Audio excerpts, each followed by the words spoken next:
நினைவுக்குரிய சகோதரர்களே, தாய்மார்களே, சகோதரிகளே, உலமாக்களே, அல்லாஹ் ஜல்ல ஜலாலுஹு அம்ம நவாலுஹு அவனுடைய அளப்பெரும் அருள்தான் நம்மை எல்லாம் இந்த உலகத்தில் முஸ்லிம்களாக அல்லாஹ் படைத்திருக்கிறார். உலகத்தில் அல்லாஹ்வால் ஏற்றுக்கொள்ளப்பட்ட ஒரே ஒரு மார்க்கம் இந்த இஸ்லாமிய மார்க்கம் மாத்திரம்தான். அல்லாஹ் குர்ஆனில் சொல்கிறான், இஸ்லாம். இந்த முழு உலகத்தையும் படைத்து பரிபாலித்து பராமரித்து இரட்சித்து பாதுகாத்து போஷிக்கக்கூடிய அந்த வல்லநாயன் அல்லாஹ், அவனால் ஏற்றுக்கொள்ளப்பட்ட மார்க்கம், அவனால் அங்கீகரிக்கப்பட்ட மார்க்கம், அவனால் கபூல் செய்யப்பட்ட மார்க்கம் இந்த உலகத்தில் இஸ்லாமிய மார்க்கம் மாத்திரம்தான்.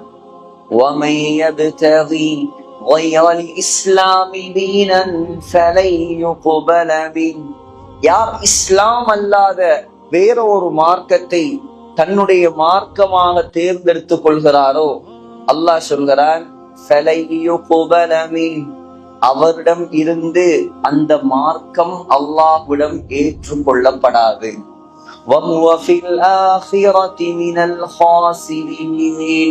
கியாமத்துடைய நாளை அவர் கைசேதமடைவார், நஷ்டமடைவார் என்பதாக அல்லாஹ் சொல்கிறார். ஆகையால் முஸ்லிம்களாகிய நாம் நமக்குரிய கண்ணியம், நமக்குரிய மதிப்பு, மரியாதை எல்லாமே இந்த மார்க்கத்தை எடுத்து நடப்பதில் தான் அல்லாஹ் வைத்திருக்கிறார். வேற எதிலும் கிடையாது. நம்முடைய பணத்தாலோ நம்முடைய பலத்தாலோ பதவியாலோ நமக்கு மதிப்பை அல்லாஹ் தரவில்லை. இஸ்லாம் என்ற புனித ஒரு மார்க்கத்தை நாம் ஏற்றுக்கொண்டதால் தான் அல்லாஹ் நம்மை இந்த உலகத்திலும் கண்ணியப்படுத்தி இருக்கிறான், மறுமையிலும் கண்ணியப்படுத்துவார். ஹிஜ்ரி 15ஆம் ஆண்டு ஹஜ்ரத் உமர் ரலியல்லாஹு அன்ஹுடைய ஆட்சி காலம். உலகமே, உலக வல்லரசுகளே உமர் என்ற பெயரை கேட்டால் பயந்து நடுங்கக்கூடிய காலம். ஹஜ்ரத் உமர் ரலியல்லாஹு அன்ஹுடைய பெயரை சொன்னால் அந்த காலத்து வல்லரசு இத்தாலி, அந்த காலத்து வல்லரசு ஈரான் எல்லாமே நடுங்கும். அப்படிப்பட்ட ஒரு பிரம்மாண்டமான விசாலமான ஆட்சி, 22 லட்சம் சதுர மைல் கிலோமீட்டரை இஸ்லாமிய சாம்ராஜ்யமாக மாற்றிய ஒரே தலைவர். எந்த ஒரு யுத்தத்துக்கும் தன்னுடைய வரலாற்றிலே, ஆட்சி வரலாற்றில் எந்த ஒரு யுத்தத்துக்கும் செல்லாமலே, யுத்த களத்துக்கு இறங்காமலே முழு உலக மக்களையும் கவர்ந்த ஒரு தலைவர். சகோதரர்களே, பலஸ்தீன் முஹம்மது ஸல்லல்லாஹு அலைஹி வஸல்லம் உடைய ஆட்சியில் பலஸ்தீன் ஸல்லல்லாஹு அலைஹி வஸல்லம் உயிரோடு இருந்த காலத்தில் முஸ்லிம்களின் கரத்தில் கிடைக்கவில்லை. அதற்கு பின்னால் அபூபக்கர் ரலியல்லாஹு அன்ஹு உடைய ஆட்சியில் பலஸ்தீன் முஸ்லிம்களுக்கு சொந்தமாக ஆகவில்லை. ஹஜ்ரத் உமர் ரலியல்லாஹு அன்ஹு உடைய ஆட்சியில் தான் அல்லாஹ் பலஸ்தீனை முஸ்லிம்களுடைய காலடியில் கொண்டு வந்து கூட்டினான். சகோதரர்களே, ஹஜ்ரத் உமர் ரலியல்லாஹு அன்ஹு அபூ உபைதா ரலியல்லாஹு அன்ஹுடைய தலைமையில் படையை அனுப்பி வைக்கிறார்கள் பலஸ்தீனுக்கு. பலஸ்தீனுடைய மஸ்ஜிதுல் அக்ஸாவுடைய பாதிரிகள், அந்த நேரம் கிறிஸ்தவர்களுடைய கையில் தான் பலஸ்தீன் இருந்தது, ஜெருசலம் இருந்தது. சொன்னார்கள், யுத்தம் எல்லாம் வேண்டாம், நாம் பலஸ்தீனை, ஜெருசலத்தை, மஸ்ஜிதுல் அக்ஸாவை உங்களுடைய கையில் ஒப்படைத்து விடுகிறோம். ஆனால் ஒரு நிபந்தனை, உங்களுடைய ஜனாதிபதியை வர சொல்லுங்கள். உங்களுடைய ஜனாதிபதி ஹஜ்ரத் உமர் வந்தால் நாம் அவருடைய கரத்தில் இந்த அக்ஸாவுடைய திறப்பை தருவதற்கு தயார். உடனே அபூ உபைதா கடிதம் எழுதுகிறார், கலீஃபா ஜனாதிபதி வந்தால் யுத்தம் இல்லாமலேயே திறப்பை தந்து விடுகிறார்களாம். உடனே உமர் ரலியல்லாஹு அன்ஹு முதன் முறையாக ஆட்சி பீடத்தில் இருந்து வெளிநாட்டுக்கு புறப்படுகிறார்கள். ஒரே ஒரு கழுதை பக்கத்தில் தன்னுடைய அடிமை சாலிம் ரலியல்லாஹு அன்ஹு, யார் பெரிய ஹலீஃபா, பெரிய ஆட்சியாளர், 1000 குதிரைகள், 1000 கழுதைகள், 1000 ஒட்டகங்கள், 1000 யானைகள், இப்படியெல்லாம் பெரும் படை திரட்டி கொண்டு கம்பீரமாக தாம்பீகமாக தன்னுடைய பிரயாணத்தை ஆரம்பிக்கவில்லை. ஒரே ஒரு கழுதை, அதுல கொஞ்ச நேரம் உமர் ரலியல்லாஹு அன்ஹு உட்காருவாங்க, கொஞ்ச நேரம் சாலிம் உட்காருவார். இப்படித்தான் அவங்க பிரயாணம் போகுது. உமர் ரலியல்லாஹு அன்ஹு சொன்னாங்க, உன்னுடைய டேர்ன் வரும்போது நீ உட்கார்ந்து வா, நான் நடந்து வர்றேன். என்னுடைய டேர்ன் வரும்போது நான் உட்கார்ந்து வர்றேன், நீ நடந்து வா. அப்படியே போய்கிட்டு இருக்கு பயணம். எங்க இருந்து? மக்கால, மதீனால இருந்து ஜெருசலம் கிட்டத்தட்ட 2000 கிலோமீட்டர், 2000க்கு மேற்பட்ட கிலோமீட்டர் அப்படியே போறான். இப்ப பலஸ்தீன் கிட்டவாகுது, ஜெருசலம் கிட்டவாகுது, ஆட்சி பீடம் வரப்போகுது, துறப்பை எடுக்க வேண்டிய இடம் கிடைக்க போகுது. இப்ப அடிமை சொன்னார் சாலிம் ரலியல்லாஹு அன்ஹு, கலீஃபா, ஜனாதிபதி, இப்பொழுது என்னுடைய டேர்ன். நான் கழுதையில உட்கார்ந்து வர வேண்டிய டேர்ன் இது. ஆனா நான் என்னுடைய டேர்ன உங்களுக்கு விட்டு தர்றேன், உங்களுக்கு விட்டு தர்றேன். நீங்க கழுதையில வாங்க, நான் நடந்து வர்றேன். ஏன்னா மக்கள் பார்ப்பாங்க, என்னடா கலீஃபா நடந்து வர்றாரு, அடிமை வாகனத்துல வர்றான், அது அவ்வளவு நல்லா இருக்காது. உமர் ரலியல்லாஹு அன்ஹு சொன்னாங்க, உன்னுடைய டேர்னா மரியாதையா நீ கழுதையில வா, நீ விட்டு தர வேண்டிய அவசியம் எல்லாம் இங்க கிடையாது. ஜனாதிபதி, ஆட்சி, அதிகாரம், பட்டம், பதவி, இதெல்லாம் இங்க தேவையில்ல. உனக்குரிய உரிமையை நீ எடுத்துக்க, உன் உரிமை எனக்கு தேவையில்லை. அதுக்கு அங்கால எதுவும் பேச முடியல. அவர் வர்றார். இப்ப அபூ உபைதா ரலியல்லாஹு அன்ஹு பாக்குறாங்க, கலீஃபா நடந்து வர்றாரு, அடிமை வாகனத்துல வர்றாரு. கலீஃபாவுடைய ஆடை உடுப்பு என்ன, சில ஜனாதிபதிக்கு உடுக்குற மாதிரி 15 லட்சம் 30 லட்சம் எல்லாம் கோட் போடல சகோதரர்களே. ஒட்டு போடப்பட்ட ஆடை, ஒட்டு போடப்பட்ட ஆடை கிழிந்து நாமளே அப்படி உடுக்கிறது கிடையாது. நம்மள ஒரு சர்வசாதாரண மனுஷன் கூட, ஒரு வறுமையான ஏழை கூட இந்த காலத்துல கிழிந்து ஒட்டு போட்ட ஆடை உடுப்பதை நாங்கள் கண்டது கிடையாது. ஆனா கலீஃபா ஜனாதிபதி ஆடையில 12 ஓட்டை, 12 ஓட்டையிலையும் 12 பெச்சடிச்சிருக்கு. அப்படியே வர்றான். அபூ உபைதா ரலியல்லாஹு அன்ஹு சொன்னார், ஜெருசலத்துல, பலஸ்தீன்ல, இந்த பைத்துல் மக்திஸ்ல எல்லா பாதிரிமார்களும் உங்களிடம் திறப்பை தருவதற்காக தயாராக இருக்கிறார்கள், உங்களை வரவேற்பதற்காக காத்து கொண்டிருக்கிறாங்க. இந்த உடுப்பை கொஞ்சம் மாத்திக்கிட்டா நல்லா இருக்கு.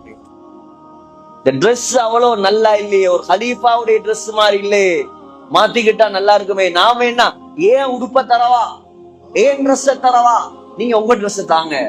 உமர் ரலியல்லாஹு அன்ஹு சொன்னாங்க, முறைச்சி பார்த்துட்டு சொன்னாங்க, அபூ உபைதா, இதை நீ இல்லாமல் வேற யாராவது சொல்லி இருந்தால் வாழ்க்கையில மறக்க முடியாத தண்டனை நான் தந்திருப்பேன். இன்னா குன்னா அதல்ல கௌமின் ஃபஅஸ்ஸன அல்லாஹு பில் இஸ்லாம். உமர் ரலியல்லாஹு அன்ஹு சொன்ன வசனம் முழு உலக முஸ்லிம்களும் தங்கத்தால் எழுதி தன்னுடைய நெற்றியில் வைத்து பாதுகாக்க வேண்டிய வசனம் அது. முஸ்லிம் எங்கெங்கயோ கண்ணியத்தை தேடுறான், எங்கெங்கயோ மதிப்பை தேடுறான், எங்கெங்கயோ மரியாதையை தேடுறான். உமர் ரலியல்லாஹு அன்ஹு சொன்னாங்க, அபூ உபைதா, நாங்கெல்லாம் கேவலமான மக்களாக இருந்தோம். முஸ்லிம் ஆண்களே, முஸ்லிம் பெண்களே, இதை நன்றாக விளங்கிக் கொள்ளுங்கள். யாருக்கு இஸ்லாம் இல்லையோ அவருக்கு எந்த கண்ணியமும் கிடையாது. நாம் எல்லாம் கேவலமானவர்களாக இருந்தோம். இஸ்லாம், அல்லாஹ் இஸ்லாத்தின் மூலமாக தான் எங்களை கண்ணியப்படுத்தினார். அல்லாஹ் எங்களுக்கு கண்ணியத்தை தந்தது இந்த இஸ்லாத்தின் மூலம். அபூ உபைதா, அபூ உபைதா, நன்றாக விளங்கிக் கொள். எப்பொழுது முஸ்லிம்கள்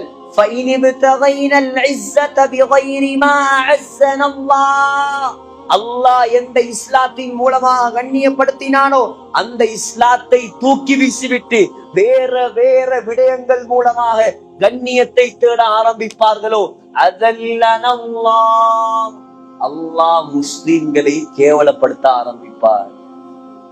கேவலப்படுறாங்களா இல்லையா? எங்க பார்த்தாலும் அடி, எங்க பார்த்தாலும் தாக்குதல், எங்க பார்த்தாலும் பிரச்சனை, எங்க பார்த்தாலும் கலவரம். ஏன்? முஸ்லிம்களுடைய உள்ளத்தில் இஸ்லாத்துடைய பெருமதி இல்லாமல் போய்விட்டது. முஸ்லிம்களே இஸ்லாத்தை எடுத்து நடக்க தகுதி இல்லாதவர்களாக மாறிவிட்டார்கள்.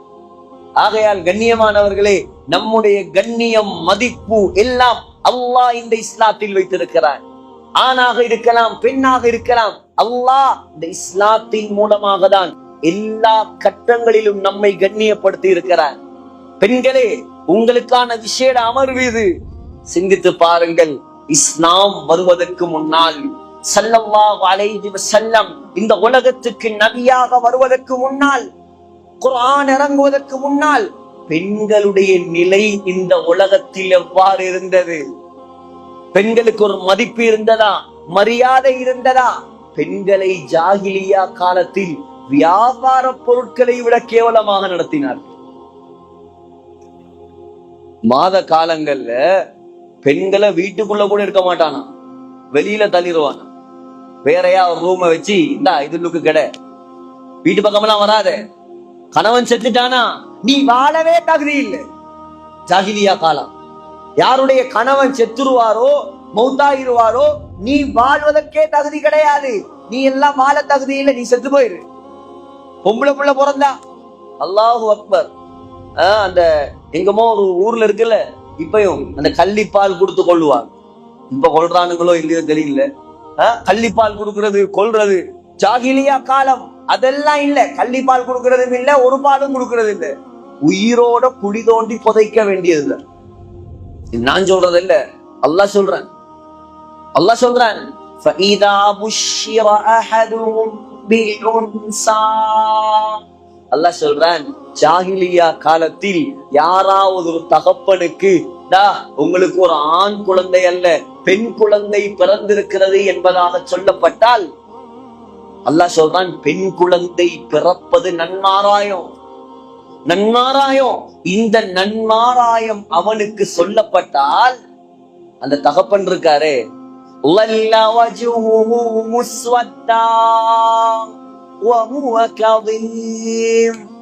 கோவத்தால அந்த தகப்பனுடைய முகம் கருப்பாக மாறிடும். அல்லாஹ் சொல்றேன். இப்ப உள்ள வாப்பாமாரு ஆம்பளை பிள்ளைகளை விட பெண் குழந்தைகளோட இரக்கமா இருக்கிறான். இப்ப உள்ள வாப்பாமாரோட ஆண் குழந்தைகளை விட பெண் குழந்தைகள் இரக்கமா இருக்கிறாங்க. ஏன்? அந்த பெண்ணோட அவ்வளவு மஹப்பத் எங்கிருந்து வந்தது? பெண்கள் விளங்க வேண்டும். இஸ்லாத்தின் மூலமாக அல்லாஹ் போட்ட மஹப்பத். உங்களை ஒரு படைப்பாகவே அவன் மதிக்கல, உங்களை ஒரு மனுஷனா கூட மதிக்கல. நீங்க உலகத்துல வாழ்றதுக்கே தகுதி இல்லை, இப்படித்தான் வச்சிருந்தான். உங்களுக்கு கண்ணியத்தை தந்தது இஸ்லாம். அந்த இஸ்லாத்தை ஒரு நாளும் கேவலப்படுத்திடாது. அந்த இஸ்லாத்துடைய சட்டங்களை ஒரு நாளும் மதிக்காமல் மிதித்து விடாதீர்கள். அந்த இஸ்லாத்துடைய சட்ட திட்டங்களை தலைக்கு மேல் வைத்து தாங்குங்கள். உங்களுக்கு உலகத்துல வாழும் தகுதியை தந்ததே இஸ்லாம் தான். அதை கல்வில் ஆழமாக பதிய வையுங்கள். பெண்களே, அல்லாஹ் சொல்றான், பொம்பளை புள்ள கிடைச்சிருக்கா, அப்படியே முகமெல்லாம் கருப்பா மாறி கோபத்தால துடிப்பானா,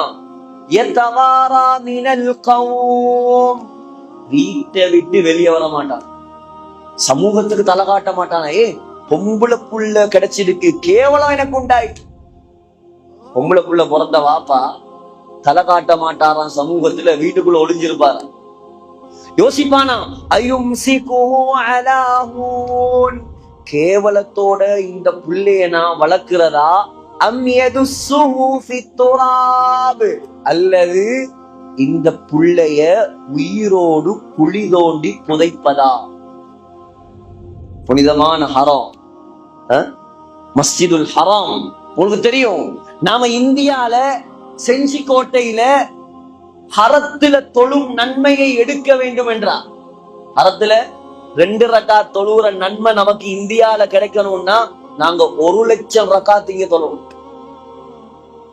இங்க 1 லட்சம் ரக்காத்து நாங்க தொழுதாதான் அங்க 2 ரக்காத் தொழுகிற நன்மை கிடைக்கும். செஞ்சியில சென்னையில ஒரு மரத்துடைய இலையை வெட்டினா பாவம் கிடைக்குமா? கிடைக்க. செஞ்சியில ஒரு புல்ல நாங்க வெட்டினா பாவம் கிடைக்குமா? கிடைக்காது. ஒரு மரத்தை வெட்டினா பாவம் கிடைக்குமா? கிடைக்காது. செஞ்சியில இருந்து மண் எடுத்துட்டு சென்னைக்கு போனா அல்லது விழுப்புரத்துக்கு போனா பாவம் கிடைக்குமா? கிடைக்காது. ஆனால் சகோதரர்களே, ஹரம் எந்த அளவுக்கு புனிதம் என்றால், ஹரத்துடைய எல்லையிலிருந்து மண்ணை எடுத்துக்கொண்டு வெளிநாட்டுக்கு செல்ல தேவையில்லை, ஹரத்துடைய எல்லைக்கு வெளியே கொண்டு செல்வது கூட அல்லாஹ் தடை செய்திருக்கு. மண்ணை கூட கொண்டு வர முடியாது, ஒரு இலைய கூட வெட்ட முடியாது, ஒரு புல்ல கூட பிக்க முடியாது, ஒரு புறாவை கூட அதட்ட முடியாது, வேட்டையாட முடியாது. எப்படி 1,00,000 நன்மையோ ஒரு மடங்கு, ஒரு நன்மைக்கு ஒரு மடங்கு 1,00,000 மடங்கோ, அதே போல பாவமும் பல மடங்கா கிடைக்கும்.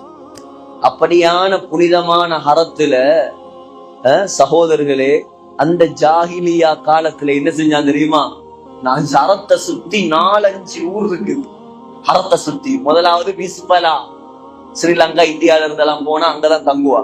2வது அஜியாது, அங்கால கஸ்ஸா, அங்கால சுபைகான் ஒரு ஊர் இருக்கு. 84ஆம் நம்பர் கேட், 84ஆம் நம்பர் கேட்டுக்கு பக்கத்துல அடையாளப்படுத்தி வைத்திருக்கிறாங்க வரலாற்று ஆசிரியர்கள். அல்லாஹு அலம்.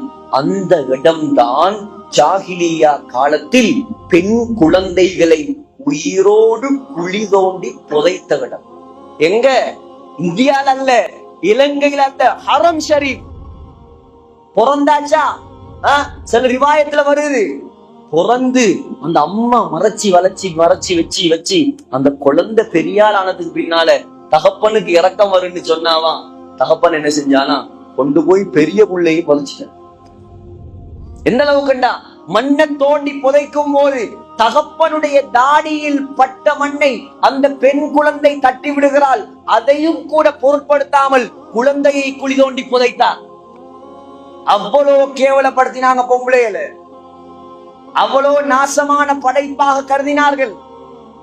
உலகத்துல வாழையே தகுதி இல்லைண்டா. குர்ஆன் வந்தது, முஹம்மது ஸல்லல்லாஹு அலைஹி வஸல்லம் நபியாக வந்தார்கள், இஸ்லாம் வளர்ந்தது. பெண்களுக்குரிய கண்ணியம், பெண்களுக்குரிய மேன்மை, பெண்களுக்குரிய உரிமை, பெண்களுக்குரிய கடமை ஒவ்வொன்றாக ஸல்லல்லாஹு அலைஹி வஸல்லம் பெண் என்ற குலத்தை உயர்த்த ஆரம்பித்தார். பெண்களுடைய தரத்தை உயர்த்த ஆரம்பித்தார்கள். பெண்கள் கொல்லப்பட வேண்டியவர்கள் அல்ல. குர்ஆனை அல்லாஹ் இறக்கினான், வஇதல் மௌஊதது சுயிலத், வஇதல் மௌஊதது சுயிலத். உயிரோடு குழி தோண்டி புதைக்கப்பட்ட எல்லா பெண் குழந்தைகளையும் எழுப்பி நிப்பாட்டி அல்லாஹ் கியாமத்துடைய நாளையில் கேட்பானாம், பிஐதம்பின் குதிலத். என்ன பாவம் செஞ்சதுக்காக உன்னை கொலை செஞ்சான்? அல்லாஹ் இறக்கினார். சகோதரர்களே, முதலாவதாக அல்லாஹ் இந்த உலகத்தில் இஸ்லாத்தை ஏற்றுக்கொள்ளக்கூடிய பாக்கியம் ஒரு ஆணுக்கு நசீபாக்கவில்லை. அல்லாஹ் முதலாக இந்த உலகத்தில் இஸ்லாத்தை கபூல் செய்யும் பாக்கியத்தை ஒரு பெண்ணுக்கு தான் அல்லாஹ். யாரு? ஹதீஜா ரலியல்லாஹு அன்ஹா. முதலாக இஸ்லாத்துக்காக உயிர் தியாகம் செய்யும் பாக்கியத்தை அல்லாஹ் ஒரு ஆணுக்கு கொடுக்கவில்லை, சுமையா என்ற ஒரு பெண்ணுக்கு தான் அல்லாஹ் கொடுத்தார். குர்ஆன்ல அல்லாஹ் சூரத்துர் ரிஜால், ஆண்கள் என்பதாக ஒரு சூறாவை அல்லாஹ் இறக்கவில்லை. ஆனால் குர்ஆன்ல அல்லாஹ் 3வது பெரிய சூறாவாக சூரத்துன் நிசா, பெண்கள் என்பதாக அல்லாஹ் ஒரு சூறாவை இறக்கி வைத்திருக்கிறார். ஹஜ்ரத் ஈசா அலைஹிஸ்ஸலாம் உலகத்தில் அல்லாஹ்வால் படைக்கப்பட்ட அற்புதமான ஒரு நபி. அற்புதம். எந்த ஒரு ஆணுடைய துணையும் இல்லாமல், எந்த ஒரு ஆணுடைய தீண்டுதலும் இல்லாமல் அல்லாஹ்வுடைய குன் என்ற வார்த்தையின் மூலமாக அல்லாஹ் படைத்த ஒரு மனிதர். லேசானவர் அல்ல, லேசானவர் அல்ல. அல்லாஹ் சொல்றான், ஈசா அலைஹிஸ்ஸலாம் பிறவி குருடர் மீது தன்னுடைய கையை வைத்தால் அவனுக்கு பார்வை வந்தது. ஈசா அலைஹிஸ்ஸலாம் தோல் நோய் உள்ளவர்கள், தொழுநோய் உள்ளவர்கள், குஷ்டரோகம் உள்ளவர்கள், எங்க பார்த்தாலும் டெர்மடாலஜிஸ்ட், அதா இதா, உடம்பெல்லாம் அரிப்பு சொறி. சகோதரர்களே, ஈசா அலைஹிஸ்ஸலாம் எப்படிப்பட்ட ஒரு டெர்மடாலஜிஸ்ட் என்றால், ஈசா அலைஹிஸ்ஸலாம் தோல் நோய் உள்ளவர்களுடைய உடம்பின் மீது தன்னுடைய கையால் தடவினால் அல்லாஹ் உடனடியாக அந்த நோயை இல்லாமல் ஆக்கிவிடும். இதெல்லாம் குர்ஆன். வயுபரியுல் அக்மஹ வல் அப்ரஸ மூணாவது அற்புதம் என்ன தெரியுமா? ஈசா அலைஹிஸ்ஸலாம் வயுஹில் மௌதா பிஇذنில்லாஹ், ஒரு ஜனாசாவை பார்த்து எலும்பு, ஜனாசாவுக்கு உயிர் வந்து எழுப்பி நிக்குமா. இந்த ஈசா அலைஹிஸ்ஸலாத்துடைய வரலாறை பேசுவதற்கு அல்லாஹ் 2 பெண்களுடைய வரலாறை அல்லாஹ் பேச. முதலாவது ஈசா அலைஹிஸ்ஸலாத்துடைய தாய், 2வது ஈசா அலைஹிஸ்ஸலாத்துடைய பாட்டி உம்மம்மா. நம்ம ஊர்ல உம்மம்மான்னு சொல்லுவாங்க, இங்க என்ன சொல்றாங்களோ தெரியல, பாட்டிம்பாங்களே. அம்மாவுடைய அம்மாவை நம்ம ஊர்ல உம்மம்மான்னு சொல்லுவாங்க.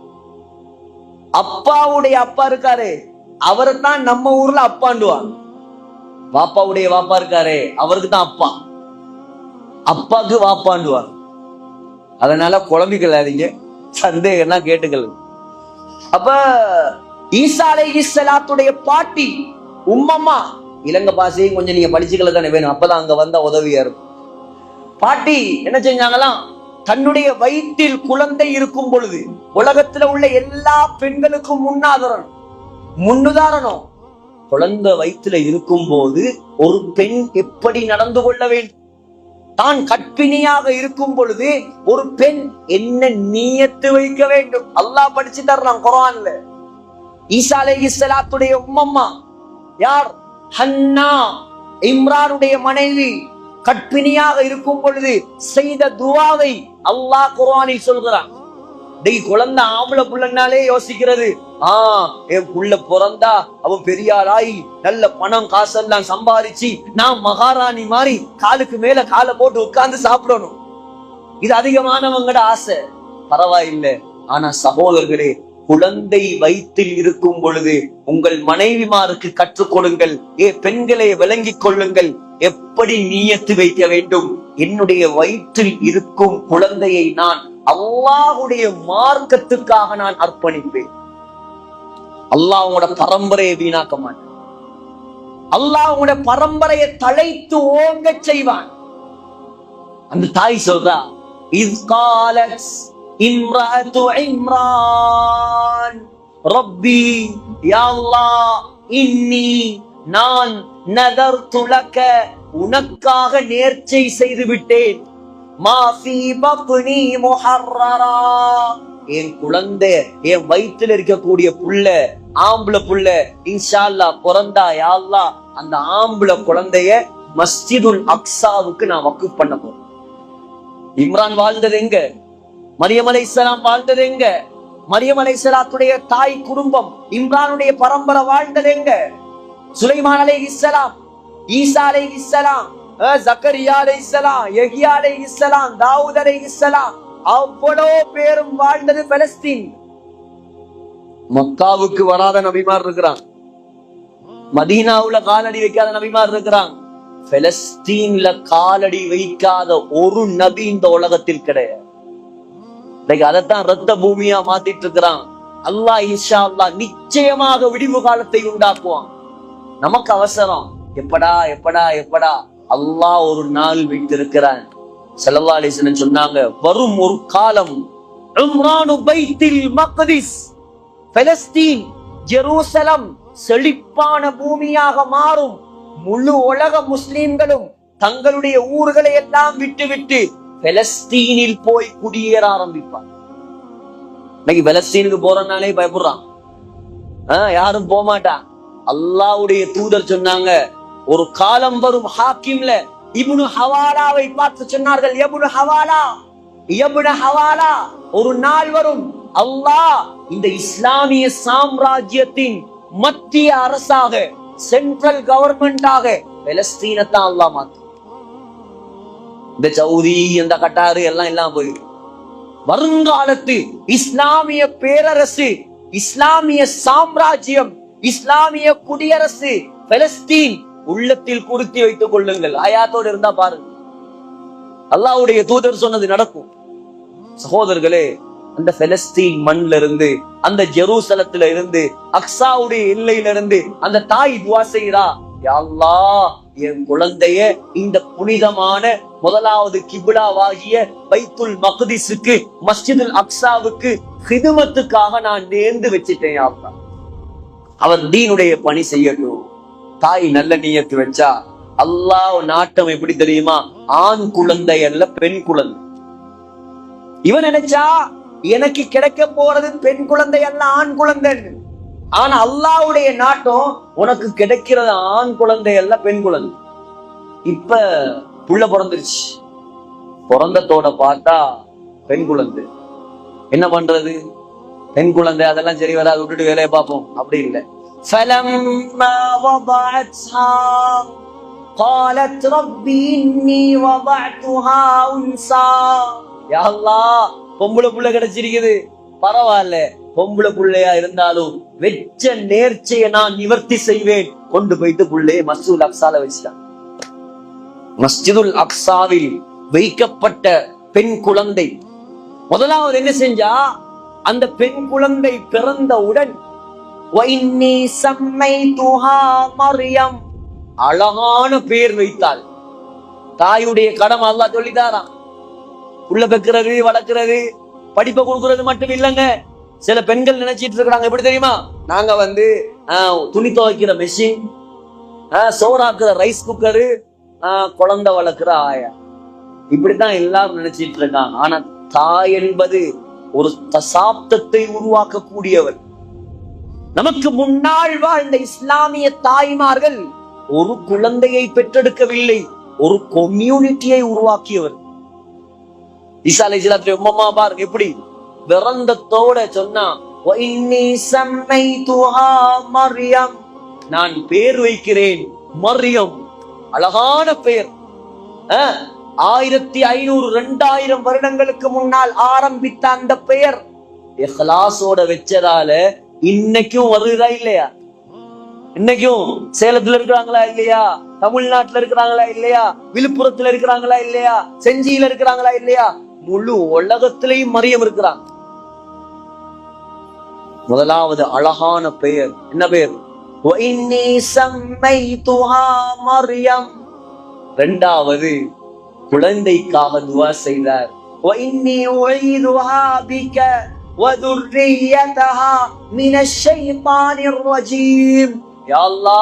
உனக்காக கஷ்டப்பட்டு நேர்ந்து வச்சு பெற்றெடுத்த புள்ள, இந்த புள்ளையையும் இந்த புள்ளையுடைய பரம்பரையையும் நீ ஷைத்தானை விட்டு பாதுகாப்பாயாக. தீனோட வாழ்ந்தார், நல்ல நீயத்தில் குழந்தை பெற்றார், அழகான பெயர் வைத்தார், குழந்தைக்கு ஷைத்தானை விட்டும் பாதுகாப்பு கொடுத்தார், அல்லாஹ்வை பொறுப்பு சாட்டினார், கொண்டு போய் மஸ்ஜிதுல் அக்ஸாவில் விட்டார். அல்லாஹ் அந்த குழந்தையை வளர்ப்பதற்கு நியமித்தவர் யார் தெரியுமா? உலகத்தில் அல்லாஹ்வால் அனுப்பப்பட்ட உயர்ந்த நபி ஜக்கரியா அலைஹிஸ்ஸலாம். பாருங்க, ஜக்கரியா அலைஹிஸ்ஸலாம் வயது முதிர்ந்த நபி. முடியெல்லாம் வெள்ளையாயிருச்சு, மனைவி மலடாக மாறிவிட்டால், குழந்தை பெற்றுக்கொள்ற பாக்கியமே கிடையாது, ரொம்ப வயசு. சரி, இந்த பிள்ளையாவது வளர்த்துக்குவோமே அப்படின்னு வந்தான். இப்ப ஜக்கரியா அலைஹிஸ்ஸலாம் பொறுப்படுத்தாங்க. அவர்கள் தான் பொறுப்படுத்தார்கள், அவர்கள் தான் வளர்த்தார்கள். மரியம் அலைஹிஸ்ஸலாம் வளர்ந்தது எங்க தெரியுமா? மஸ்ஜிதுல் அக்ஸாவுடைய மூளையில அல்ல, மஸ்ஜிதுல் அக்ஸாவுடைய மெஹராபுல. மெஹராபு பள்ளிவாசலுடைய பிரதம பகுதி. அந்த மெஹராபுல தான், மஸ்ஜிதுல் அக்ஸாவுடைய மெஹராபுல தான் மரியம் அலைஹிஸ்ஸலாம் வளர்ந்து வர்றாங்க. வளர்ந்து வந்து இப்ப ஒரு கன்னியாக, குமரியாக மாறிட்டாங்க. பாருங்க அந்த தாயுடைய துவா எப்படி வேலை செய்து. இப்ப ஜக்கரியா அலைஹிஸ்ஸலாம் ஒரு நபி. ஒரு நாள் வர்றார். குல்லமா தഖல அலைஹா ஜக்கரியா المحراب وجد عندها رزقا.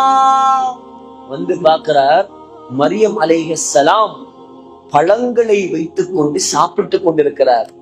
என்ன பழம்? என்ன பழம்? சீசன்லயே இல்லாத பழம், பலஸ்தீன்லயே கிடைக்காத பழம்.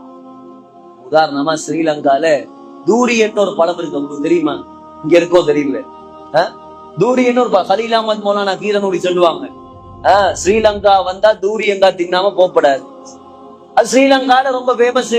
அங்க இருக்குது, மலேசியால இருக்குது, உங்களுக்கு தெரிஞ்சிருக்கும். அவ தூரியங்காக இப்ப ஒருத்தர், ஒரு பொம்புல உதாரணமா வச்சு சாப்பிட்டு இருக்கா. எங்க செஞ்சியில எம்ஜிஆர் நகர்ல சாப்பிட்டு இருக்கா. மத்த பொம்பளைங்க எல்லாம் கேட்பாங்களா இல்லையா? எங்காலம்மா உனக்கு மட்டும் தூரியங்கா, செஞ்சியில தூரியங்காவே கிடையாது கேட்பாங்களா இல்லையா? இப்ப கேட்கிறார் ஜக்கரியா அலைஹிஸ்ஸலாம், இது என்னது? சீசன்ல இல்லாத, பெலஸ்தீன்ல கிடைக்காத பழங்களை நீ சாப்பிட்டு கொண்டிருக்கிறாய். அன்னால கிஹாதா, மரியமே உனக்கு இதை யார் தந்தது? மரியம் அலைஹிஸ்ஸலாம் சொன்னாங்க, காலத் ஹுவ மின் இந்தில்லாஹ், அல்லாஹ் வானத்திலிருந்து டைரக்டா இறக்கி தந்தான். சீசன்ல இல்லாத பழத்தை யார் கொடுத்திருக்கான்? அல்லாஹ் மஸ்ஜிதுல் அக்ஸால இறக்கி இருக்கான். சொன்னாங்க இன்னொரு வார்த்தை, இன்னல்லாஹ யர்ஸுகு மன் யஷா, அல்லாஹ் யாருக்கு விரும்புகிறானோ அவர்களுக்கு பிகைரி ஹிசாப், நினையாத புறத்தால் கணக்கில்லாமல் அள்ளி கொடுப்பான். ஜக்கரியா அலைஹிஸ்ஸலாம் யோசிக்கிறார், சீசன்ல இல்லாத பழங்களை மரியம் அலைஹிஸ்ஸலாத்துக்கு கொடுக்கிறதுக்கு அல்லாஹ்க்கு சக்தி இருந்தா இந்த கிழவனுக்கு குழந்தையை தர்றதுக்கு அல்லாஹ்க்கு சக்தி இருக்காதா? யாருங்க? ஒரு நபி, நபி அல்லாஹ்வுடைய நெருக்கமான நபி. குர்ஆன்ல 25 பெயர் சொல்லப்பட்ட ரசூல்மார்களில் ஒருவர். இந்த தாய் ஒழுங்கா நியத்து வச்சா, ஒழுங்கா பெத்தெடுத்தா, நல்ல பெயர் வைத்தா, நல்லவரிடம் வளர்க்க கொடுத்தா, வளர்க்க கொடுத்தவர் யோசிக்கிற அளவுக்கு அவ அல்லாஹ்வோட உதவியை இறக்கிட்டான். இவர் யோசிக்கிறார், இந்த பொம்பளைக்கு வானத்துல இருந்து அல்லாஹ்வுக்கு பழக்களை கொடுக்க முடியும்னா ஏன் நமக்கு குழந்தை தரையல? ஹுனாலிக தஆ ஜக்கரியா ரப்பா, உடனே கையேந்தினா ஜக்கரியா அலைஹிஸ்ஸலாம் கையேந்தி சொன்னாங்களாம், ரப்பி ஹப்லி மின் லதுன்க ذُرِّيَّةً طَيِّبَةً இன்னக ஸமீஉத் துஆ. யா அல்லாஹ், உன்னுடைய புறத்தால் எனக்கு ஒரு குழந்தை பாக்கியத்தை தருவாயாக. இப்னு அப்பாஸ் ரலியல்லாஹு அன்ஹு, யாரு? தஃசீர் கலை வல்லுனர்களின் தலைவர், சொல்றார், ஜக்கரியா அலைஹிஸ்ஸலாம் துஆ கேட்கும் போது 120 வயசாம். எத்தனை வயசு? 120 வயசாம். பஞ்சாதிக்கு வயசு 99. பஞ்சாதிக்கு 99 வயசு, ஜக்கரியா அலைஹிஸ்ஸலாத்துக்கு 120 வயசு. சும்மா யோசிச்சு பாருங்களேன், ஒரு 70 வயசு தாத்தாவும் ஒரு 69 வயசு ஒரு பாட்டியும் ஒரு வியோஜி கிட்ட போறாங்க, எங்களுக்கு குழந்தை இல்ல, ஏதாவது வழி இருக்கா? வியோஜி அடிச்சு விரட்டுவான். உங்களுக்கு இந்த வயசுலயா குழந்தை தேவைப்படுது? போய் கபரை தோண்டி வைங்க, மௌத்தாகிறதுக்கு ரெடியா. இதெல்லாம் தேவையில்லாத ஹாப்பெல்லாம் வைக்காதீங்க. இந்த வயசுல உங்களுக்கு ஏன் குழந்தை கிடைக்க போகுது? ஆனா படைத்த ரப்புல் ஆலமீன் எப்படியானவன், அவன் நினைத்தால் செய்வான். 120 வயசு வயசாளி கையேந்திராரு, யா அல்லாஹ் எனக்கு குழந்தை வேணும். 99 வயசு கிழவி, குழந்தை பாக்கியமே கிடைக்காதுன்னு எல்லாரும் சொல்லிட்டாங்க, மலடிட்டாங்க. அதையும் சொன்னார், யா அல்லாஹ் வம்ராத்தி ஆகிர், என் மனைவி மலடி. இன்னி வஹனல் அத்மு மின்னி, என் எலும்புகள் எல்லாம் பலகீனமாகிவிட்டது, முடியெல்லாம் வெள்ளையாயிடுச்சு. ஏன் உடம்புல பிசிக்கலி எந்த ஃபிட்னஸும் கிடையாது, என் உடம்புல எந்த சக்தியும் இல்ல, என்னால புள்ள பெத்துக்க முடியாது. ஆனா மரியமுக்கு உனக்கு சாப்பாடு கொடுக்கலன்னா எனக்கு புள்ளையத்தான். அல்லாஹ் சொல்லிட்டான், அல்லாஹ் சொல்லிட்டான், உங்களுக்கு புள்ளையை நாங்கள் தந்து விடுவோம். இப்ப இவருக்கு ஆச்சரியம், எனக்கா புள்ளையா இந்த வயசுலயா? அது எப்படி? அல்லாஹ் சொன்னான், கால கதாலிக், அது அப்படிதான். அது எப்படி எனக்கு? அது அப்படிதான். கால ரப்புக ஹுவ அலைய ஹய்யின், அது உனக்கு தான் பெரிய விஷயம். அல்லாஹ் சொல்றான், எனக்கு சிம்பிள் மேட்டர், அது எனக்கு சிம்பிள், நான் நினைச்சதை செய்யறவன் இல்ல. உனக்கு குழந்தை தான் இருந்தாலும் எனக்கு ஒரு மேட்டரா? நீ இப்பதான் கேட்டிருக்க. எனக்கு அதெல்லாம் ஒரு சப்ஜெக்ட் இல்ல, எனக்கு லேசான விஷயம். وَقَدْ خَلَقْتُكَ مِنْ قَبْلُ وَلَمْ تَكُ شَيْئًا. ஏ ஜக்கரியா, ஒன்றுமே இல்லாமல் இருந்தீங்க. ஒரு 120 வருஷத்துக்கு முன்னால உங்களுக்கு அட்ரஸே இருக்கல்ல. இப்ப 29 வருஷத்துக்கு முன்னால எனக்கு அட்ரஸ் இருந்துச்சா? நான் யாருங்க? 50 வருஷத்துக்கு முன்னால உங்களுக்கு அட்ரஸ் இருந்துச்சா? அட்ரஸே இல்லாம இருந்த உங்களை எனக்கு படைக்கலன்னா, வயசு போன உனக்கு குழந்தைய தாரது எனக்கு பெரிய வேலையா? நீ ஒன்றும் பண்ண தேவையில்ல. 3 நாள் யாரோடையும் பேசாம போய் மிஹராப்ல திக்ர்ல ஏறி குழந்தை கிடைக்கும். அது மாத்திரம் இல்ல, லேசான குழந்தை அல்ல, ரொம்ப விசேஷமான குழந்தை. அல்லாஹ் சொல்றான், எப்படியான குழந்தை? وَإِنِّي سَمَّيْتُهُ يَحْيَى. அல்லாஹ் சொல்றான், சம்மைதுஹு யஹ்யா, உனக்கு குழந்தைய தந்தாச்சு, அந்த குழந்தைக்கு நீ பேர் வைக்க தேவையில்ல, நானே பேர் வச்சு தர்றேன். என்ன பேரு? யஹ்யா. அது மாத்திரமா? லேசான பேரா? லம் நஜஅல் லஹு மின் கப்லு ஸமியா. இந்த உலகத்தில் யாருக்கும் இதுக்கு முன்னாடி யஹ்யான்னு நான் பேர் வைக்கவும் இல்லை. முதன் முறையா உன் குழந்தைக்கு தான் வைக்கிறேன் யஹ்யா. அல்லாஹ் சொல்றான் இரண்டாவது முஸத்திகம் பிகலிமத்தின் மின். இரண்டாவது சிறப்பு, அந்த குழந்தை யார் தெரியுமா? ஈசா அலைஹிஸ்ஸலாத்தை முதலாக ஈமான் கொள்ளக்கூடிய குழந்தை. ஈசா அலைஹிஸ்ஸலாம், யஹ்யா அலைஹிஸ்ஸலாம், ஜக்கரியா அலைஹிஸ்ஸலாம் எல்லாம் ஒரே பீரியட்ல வாழ்ந்தவர். கொஞ்சம் தான் வித்தியாசம். முதலாவது ஈசா அலைஹிஸ்ஸலாத்தை ஈமான் கொள்வார். இரண்டாவது வகான சய்யிதன், தலைவராக மாறுவார். வரசூலன், சய்யிதன் வரசூலன் வநபிய்யம் மினஸ் சாலிஹீன். சகோதரர்களே, தலைவராகுவாரு, நபியாக ஆகுவார். ரசூலன் அல்ல, ஹசூரன், ஹசூராக மாறுவார். ஹசூர்ண்டா என்னங்க? ஹசூர்ண்டா என்ன தெரியுமா?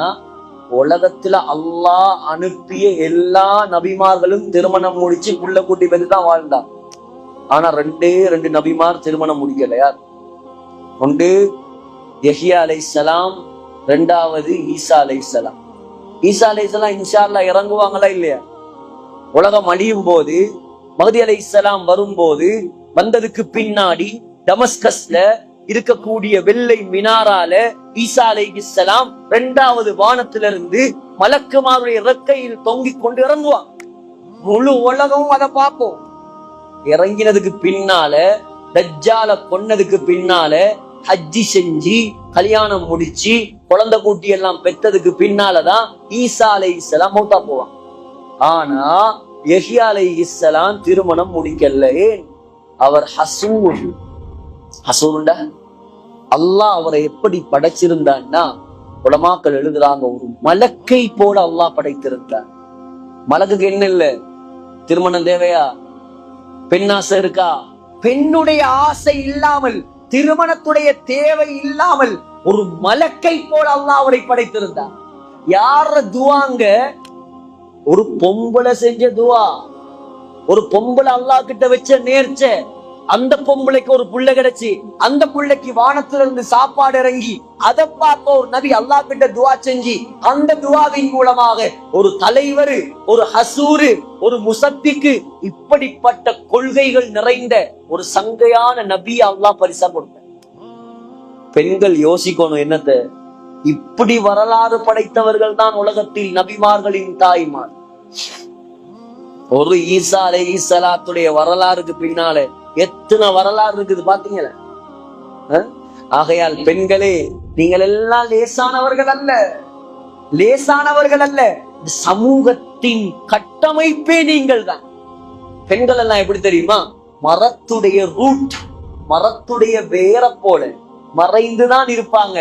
ஆனால் மறைந்து இருந்து குடும்பத்தை, வீட்டை, கணவனை, பிள்ளைகளை, குழந்தைகளை சமைத்து அல்லாஹ்வோடு நெருக்கமாக மாத்தி உறுதியாக்க மரத்துடைய வேர் எவ்வளோ நிலத்துல உறுதியாகுமோ அந்த அளவுக்கு மரம் செழிப்பாக வளர்ந்து அப்படியே விருட்சமாக மாறும். எப்ப மரத்துடைய வேறு என்னால நிலத்துக்கு கீழே எல்லாம் இருக்க முடியாது. ஏன்னா நீ மட்டும் வெளியில இருக்கிற, ஆம்பளைங்க மட்டும்தான் வெளியில சுத்துவீங்களா? ஆம்பளைங்க மட்டும்தான் எல்லா இடத்துக்கும் போவீங்களா? நாங்களும் வெளியில வர போறோம், நாங்களும் சுத்த போறோம், நாங்களும் டிக்டாக் பண்ண போறோம், நாங்களும் என்ன மூஞ்ச மூடிக்கிட்டு நாங்களும் பயம் பண்ண போறோம். நீங்க மட்டும் அஜல்த்து மட்டும் தான் பயம் பண்ணுவீங்களா? நாங்களும் மூஞ்ச மூடிக்கிட்டு நாங்களும் பேசுவோம். அப்படி செய்யாதீங்க, இப்படி செய்யாதீங்க. ஒரு மூஞ்ச மூடிக்கிட்டு மக்களை அல்லாஹ் பாதுகாக்கணும். யாருங்க அனுமதி தந்தது உங்களுக்கு? இதெல்லாம் இந்த காலத்துல ஒரு சர்வ சாதாரணமான கேவலமான விஷயம். TikTok, Facebook, Instagram. ஒரு காலம் இருந்துச்சு, மாப்பிள்ளைய கல்யாணம் பேசினா மாப்பிள்ளை பார்த்தா ஒரு பொம்பளை வாய் திறந்து பேச மாட்டான். ஸல்லல்லாஹு அலைஹி வஸல்லம் புகாரியில ஒரு பாடமே இருக்குதுங்க. புகாரியில ஒரு பாடமே இருக்குது. பாபு இஸ்திதானில் பிக்ர், ஒரு கன்னி பெண்ணிடம் திருமண அனுமதி கேட்கிறது எப்படி? ஸல்லல்லாஹு அலைஹி வஸல்லம் சொன்னாங்க, இத்னுஹா சம்துஹா, அந்த பெண் வெட்கத்தால ஆமா எனக்கு கல்யாணம் பண்ணி வைங்க, இவரை பிடிச்சிருக்கு அப்படி கூட சொல்ல மாட்டாளாம். அவள் அமைதியாக இருந்தாள் என்றால் அவளுக்கு இந்த திருமணம் பிடித்திருக்கிறது என்று அர்த்தம். நீங்கள் திருமணம் செய்து வைக்கலாம். இப்ப அப்படியா வந்து அது முன்னாடி உட்கார்ந்துகிட்டு, எனக்கு வர்ற மாப்பிள்ள மாசம் 2 லட்சம் சம்பளம் இருக்கணும், அவர்கிட்ட ஒரு BMW கார் இருக்கணும், அவருக்கு சென்னையில கடை இருக்கணும், விழுப்புரத்துல அவருக்கு காணி இருக்கணும், நிலம் இருக்கணும், இந்த கண்டிஷன் எல்லாம் இருந்தா தான் ஹைட் இத்தனை இருக்கணும், வெயிட் இத்தனை இருக்கணும், கண் இப்படி இருக்கணும், காது இருக்கணும், என்னென்ன எல்லாம் சொல்றா. முன்னேற்றமான காலம், முன்னேற்றமான காலமாம், சமூகம் சீரழிந்த காலம். ஆகையால் பெண்களே, உங்களோட வாழ்க்கையை தடம் புரண்டு விடாதீர்கள், உங்களோட தடத்தை மாற்றி விடாதீர்கள். உங்களுடைய முன்னோர்களை பாருங்கள், நபிமார்களுடைய மனைவிமாரை பாருங்கள், ஆசியா ரலியல்லாஹு அன்ஹாவை பாருங்கள், அன்னை ஃபாத்திமாவை பாருங்கள், அம்மா ஆயிஷாவை பாருங்க. ஆயிஷா அம்மா முஸ்னத் அஹ்மதுல வருது. சுப்ஹானல்லாஹ், நீங்க யார வரலாறு படிக்க தேவையில்லை, ஆயிஷா ரலியல்லாஹு அன்ஹாவுடைய வரலாறையும் ஃபாத்திமா நாயகியுடைய வரலாறை படிச்சா போதும், உங்களுக்கு முழு முன்மாதிரியையும் அல்லாஹ் வைத்திருக்க. எவ்வளவு அமைஞ்சி, எவ்வளவு சமைஞ்சி, எவ்வளவு பக்குவமா பேணுதலா உலகத்துல வாழ்ந்தாங்கன்னா ஆயிஷா ரலியல்லாஹு அன்ஹா. அவங்களோட வீட்டுக்குள்ளதானே நம்முடைய அருமை நாயகம் ஸல்லல்லாஹு அலைஹி வஸல்லம் அடக்கம் செய்யப்பட்டிருக்கிறாங்க. இப்ப சொல்றாங்க, என் மாப்பிள்ளை என் வீட்டுக்குள்ள இருந்தார், அவர் இருந்த நேரம் எல்லாம் ஒரு மாப்பிள்ளைக்கு முன்னால எப்படி இருக்கணுமோ அத போல நான் இருந்தேன். ஒரு மாப்பிள்ளைக்கு முன்னால ஒரு பொம்பளை எப்படி இருக்கலாம்? எப்படி வேணும்னாலும் இருக்கலாம், எந்த தடையும் கிடையாது. மேக்கப் பண்ணிக்கலாம், வேண்டிய ஆடை உடுத்துக்கலாம், எப்படி வேணாலும் இருக்கலாம். 2 வருஷம் 3 மாதங்களுக்கு பின்னால் என்னுடைய மாப்பிள்ளை, என்னுடைய கணவனுடைய கபருக்கு பக்கத்தில் இன்னொரு கபர் வந்தது. யாரு? அபூபக்கர் சித்திக் ரலியல்லாஹு அன்ஹு. அபூபக்கர் சித்திக் ரலியல்லாஹு அன்ஹு ஆயிஷா அம்மாக்கு யாருங்க? யாரு? வாப்பா. வாப்பா, வாப்பாவுக்கு முன்னாடி கணவனுக்கு முன்னால் இருக்கிற மாதிரி இருக்க முடியாது.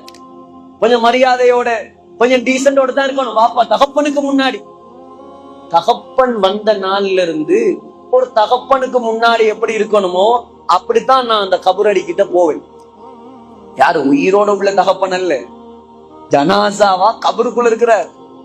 அவருக்கு முன்னாடி மார்க்க சட்டம் எடுத்து நடக்க வேண்டிய அவசியமே இல்லை, விரும்பின மாதிரி இருக்கலாம். தனி இருக்கிற பெண்ணு 10 வருடங்களுக்கு பின்னால் அபூபக்கர் ரலியல்லாஹு அன்ஹு அடக்கம் செய்யப்பட்டு 10 வருடங்களுக்கு பின்னால் அதுக்கு பக்கத்தில் இடம் கேட்டார். யார்? யாருங்க? உமர் ரலியல்லாஹு அன்ஹு. ஆயிஷா அம்மா விட்டு கொடுத்த இடம் தானே அது. உலகத்தின் சொர்க்கத்தை விட்டு கொடுத்தார். இன்னைக்கு கூட பிறந்த அண்ணன், தம்பி, அக்கா, தங்கச்சி வருஷமா சண்டை. என்ன? ஒரு இஞ்சி, ஒரு அடி நிலம், இதுக்காக கோட்டா ஏறான் இறங்குறான். கூட பிறந்த அண்ணனுக்கு, தம்பிக்கு, அக்காக்கு, தங்கச்சிக்கு விட்டு கொடுக்கறதுக்கு மனசு. ஆயிஷா அம்மா எத்தனை கோடி கொடுத்தாலும் பொறுமா. சொர்க்கம் சொன்னாங்களே, சொர்க்கம் இது, உலகத்துடைய சொர்க்கம் இது, ரௌதா. அங்க ஆயிஷா ரலியல்லாஹு அன்ஹா தனக்காக வைத்திருந்த இடத்தை விட்டு கொடுத்தாங்க. உமர் கேட்கிறாரா, என்ன விட அந்த இடத்துக்கு உமர் தகுதிதான், அவரை கொண்டு அடக்குங்க, நான் வீட்டை விட்டு வெளியே போறேன். வெளியே போயிட்டான், அடக்கியாச்சு. சொல்றாங்க, என்னைக்கு உமர் என்னுடைய வீட்டுக்குள் வந்தாரோ அன்றிலிருந்து முஸ்னத் அஹ்மதில் வருகிறது, மா தகல்துஹு இல்லா வ அன மஷ்ரூதத்துல் பிஸ்யாபி. என்னை முழுமையாக மறைத்து ஃபேஸ் கவர் பண்ணாமல் நான் ஒரு நாளும் அந்த கபரடிக்கு போனது கிடையாது. யாருங்க? கபர்ல இருக்கிற அந்நிய ஆணுக்கு முன்னாடி தன்னை முழுமையாக மறைத்து கொண்ட தாய். இப்ப உள்ள ஆயிஷாவுடைய நிலைமை என்ன? இப்ப உள்ள பாத்திமாவுடைய நிலைமை என்ன? எல்லாம் கேள்விக்குறியா மாறி போயிருக்கு. ஆகையால் பெண்களே, நீங்கள் லேசான படைப்பல்ல. பெண்களே உங்களோட கடமை உடுப்பு கழுவுறதும் சோறாக்குறதும் துணி துவைக்கிறதும் மட்டுமல்ல, அதெல்லாம் மேலதிகமான விஷயம். பெண்களே உங்களோட கடமை கணவனை சந்தோஷப்படுத்துவது மாத்திரமல்ல, உங்களுடைய கடமை உங்களுக்கு அல்லாஹ் பொறுப்பாக அமானிதமாக தந்த பிள்ளைகள், குழந்தைகள், கணவன், இவர்களுக்கு தீனை வழங்குவது, இவர்களுக்கு மார்க்கத்தை கொடுப்பது, இவர்களுக்காக நீங்கள் அல்லாஹ்வை பயந்து இந்த உலகத்தில் வாழ்வது, அல்லாஹ்வுடைய சட்டங்களை எடுத்து நடப்பது, அந்நிய ஆண்கள் மஹ்ரம் பேணி நடப்பது, இது உங்களுடைய தலையாய கடமை. அல்லாஹ் நாளைக்கு கேட்க மாட்டான், மாப்பிள்ளைக்கு சோறாக்கி கொடுத்தியா, உடுப்பு கழுவி கொடுத்தியா? இதெல்லாம் மேலதிகமான விஷயம். அல்லாஹ் முதலாவது கேட்க போறான், தீனை பத்தி கேட்க போறான், தொழுகைய பத்தி கேட்க போறான். உங்களோட போன்கள் கொஞ்சம் சிந்திங்க. நாங்க நாளைக்கு மௌத்தா போனா இந்த போன், அல்லாஹு அக்பர், ஒரு காலம் மகரிபுக்கு பின்னால தாய்மார்களுடைய சத்தம் வீடுகள்ல குர்ஆன் ஓதுற சத்தம் கேட்கும். இப்ப என்னன்னா சைத்தானுக்கு முன்னாடி போய் குந்திருக்காங்க. 7 மணிக்கு ஒரு சைத்தான், 7:30 ஒரு சைத்தான், 8:30 ஒரு சைத்தான், 9 மணிக்கு ஒரு சைத்தான். அதுல ஒரு சைத்தான்ல காட்டுவான் மாமியாவும் மருமகளும் சண்டை பிடிப்பது எப்படி. அடுத்த சைத்தான்ல காட்டுவான் மருமகளை திட்டம் போட்டு கொலை செய்வது எப்படி.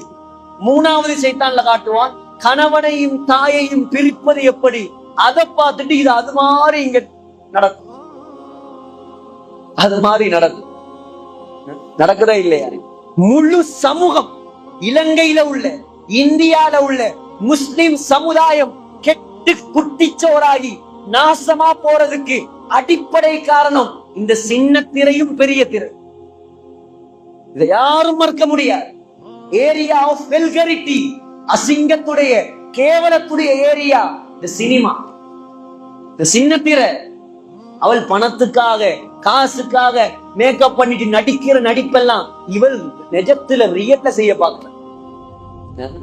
வேடிக்கையா சொல்லுவாங்க, அவங்க அசரத்து ஒண்ணுதான், மாமியா மருமக சண்டை முத்தி போய் என்ன செஞ்சிட்டாங்களாம், கடைசியா மருமகன் மகன் மாப்பிள்ள கணவன் வீட்டுல இல்லாத நேரத்துல அந்த பொண்ணு அப்படியே ஒரு உலக்கையை எடுத்து மாமியாட கழுத்துல குத்தி, இப்ப மாமியா சக்கராத், உலக்கையால மாமியாவுடைய கழுத்து நசிச்சிட்டான். நசிச்சதோட மாமியாக்கு சக்கராத்து இப்ப கிளவி இழுத்துக்கிட்டு இருக்குது.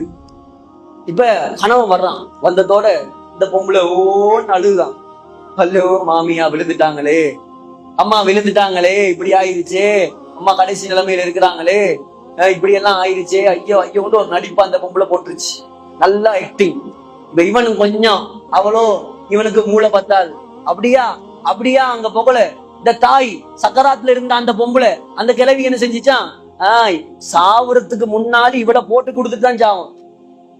என்னால பேசத்தானே முடியாது. அந்த கிழவி என்ன செஞ்சான், கைய நீட்டி சொல்லிச்சான், உலகே காட்டிச்சான், உலகே காட்டிச்சான். அடுத்தது கழுத்தை காட்டிச்சான், அடுத்தது அந்த மருமகளை காட்டிச்சான். அப்பயும் இவனுக்கு படல, இவனுக்கு புரியல, என்ன சொல்றாங்க புரியல. இவன் கேட்டானா மனைவி கிட்ட, எங்க அம்மா என்ன சொல்லுது, கடைசியா ஏதோ சொல்லுது, என்ன உலக்கைய காட்டுது, கழுத்தை காட்டுது, அப்புறம் உன்னை காட்டுது, என்ன உங்களுக்கு இது கூட புரியலையா? நான் மௌத்தாக போறேன், கடைசியா உலக்க மாதிரி நிக்காம என் கழுத்துல இருக்கிற செயின் எடுத்து மருமகள் கலையில போடு, நான் சாவறதுக்கு முன்னாடி அதையால செயின். எப்படி? அத போல இன்னைக்கு என்னத்தை சொல்ல வாரன்னா, இந்த சினிமாக்களால சீரியாக்களால குடும்பமே குட்டிச்சோரா போய் நாசமா போயிடுச்சு.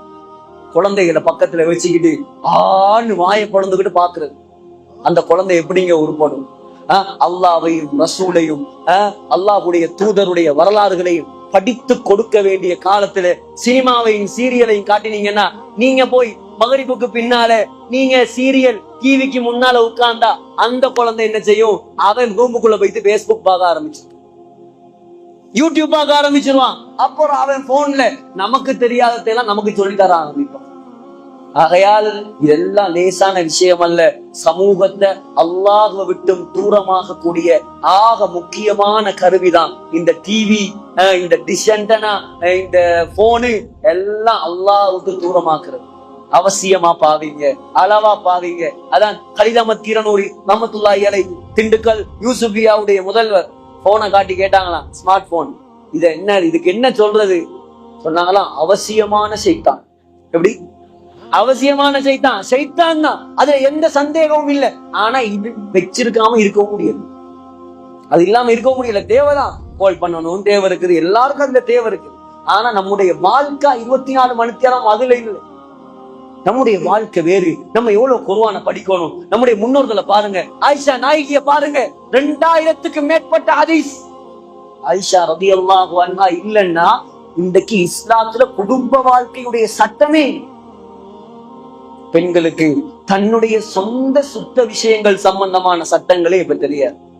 ஆகையால் பெண்களே, நீங்கள் உயர்ந்தவர்கள், சொந்தத்துக்குரியவர்கள், சொர்க்கத்துக்கு வழியை காட்டக்கூடியவர்கள். அதுவும் சிறப்பான இந்த செஞ்சியில் மாஷா அல்லாஹ் ஒரு அமைதியான, செழிப்பான, கண்ணியமான ஒரு ஊர். அல்லாஹ் பிறந்து வாழக்கூடிய ஒரு சந்தர்ப்பத்தை உங்களுக்கு தந்திருக்கிறான். நல்ல மக்கள், நல்ல பண்பு, நல்ல அரவணைப்பு, அன்பும் பண்பும் இரக்கமும் நிறைந்த ஒரு ஊர். சகோதரர்களே, மௌத்து வரைக்கும் அல்லாஹ் இந்த ஊரையும் கபூல் செய்யணும். இந்த ஊர்ல உள்ள ஆண்கள், பெண்கள் எல்லாரையும் கபூல் செய்யணும். ஆனால் உங்களிடம் நான் கடைசியாக கெஞ்சி கேட்டுக்கொள்ளும் விஷயம் என்ன தெரியுமா? அல்லாஹ் உங்களுக்கு நாடிய முன்னேற்றத்தை துனியாவுல தருவான். தயவு செய்து ஆண்களும் பெண்களும் மறுமையை பற்றி சிந்திக்க ஆரம்பியுங்கள். தொழுகைக்கு எப்படி மக்களை இருக்கலாம், தொழுகையாளிகளுடைய வீதத்தை எப்படி அதிகரிக்கலாம், எப்படி மக்களை போய் அலைஞ்சி திரிஞ்சி பாடுபட்டு கால கைய பிடிச்சாவது இந்த பள்ளிவாசலுக்கு கொண்டாங்க. பெண்களே, கணவன்மாரு, வயது வந்த ஆண்கள் உங்களோட வீட்டுல தொழாம உட்கார்ந்து இருக்கிறானா, அகப்பையால அடிச்சாவது விரட்டு. போ, உனக்கு சோறு தர மாட்டேன், நீ தொழலன்னு முடிவெடுங்க. இதுக்கு பின்னால தொழாத உனக்கு ஒரு பச்சை தண்ணி தரமா? தொழு, அல்லாஹ்வை வணங்கு, வீட்டுல தருத்திரியத்தை உண்டாக்காது, கெட்ட நண்பர்களோட சேராது, கெட்ட விஷயங்களை பார்க்காது, போதை கடுமையானவங்களோட தொடர்பா இருக்காது. இந்த விஷயத்துல நீங்க கவனம் செலுத்துங்க. ஒரு 4-5 வருஷத்துல பாருங்க, தொழுகை வீதம் கூட கூட போதை ஒளிந்து போக போக வாலிபர்களுடைய ட்ரக்குகள் மாற மாற, குறிப்பா வாலிபர்கள் எல்லாரையும் கட்டி கொண்டாந்தாவது ஒரு ப்ரோக்ராம் செய்யும்.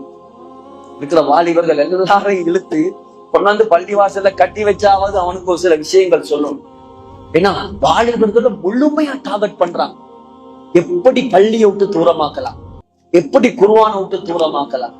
ஆகையால் பெண்களே, ஆண்களே, அல்லாஹ் நம் அனைவரையும் பொருந்திக் கொள்ளணும். இன்ஷா அல்லாஹ் நியத்து வைங்க. உங்களோட குழந்தைகள்ல ஒரு 4 பிள்ளையா 3 பிள்ளையா ஒண்டையா ஹாபிஸாக்குங்க, ஆலிமாக்குங்க. நீங்க மௌத்தா போனா உங்களுக்கு ஜனாசா தொழுவிக்கிறதுக்கு ஒரு குழந்தையாவது உருவாக்குங்க. உங்களுக்கு என்ன சொத்து செல்வம் இருந்தும், செஞ்சியில 100 ஏக்கர் இருந்தாலும் 1 ஏக்கர் கூட உங்க கபருக்கு வராது. உங்க வீட்டுல 1000 பவுன் தங்கம் இருந்தாலும் 1 கிராம் தங்கம் கூட உங்க கபருக்கு வராது. நீங்க உலகத்துல அல்லாஹ்வுக்காக என்னென்ன நல்லவர்கள் செய்றீங்களோ, என்னென்ன சதக்கா ஜாரியாக்கள் செய்றீங்களோ, அது மாத்திரம்தான் உங்க கபருக்கு வரும். இதை ஞாபகம் வைத்துக் கொள்ளுங்கள். நம்முடைய வாழ்க்கையை மாற்றுவோம், அல்லாஹ்வோடு நெருங்குவோம். எல்லாம் வல்ல அல்லாஹ் மனிதனுடைய பாவங்களை மன்னிப்பானா.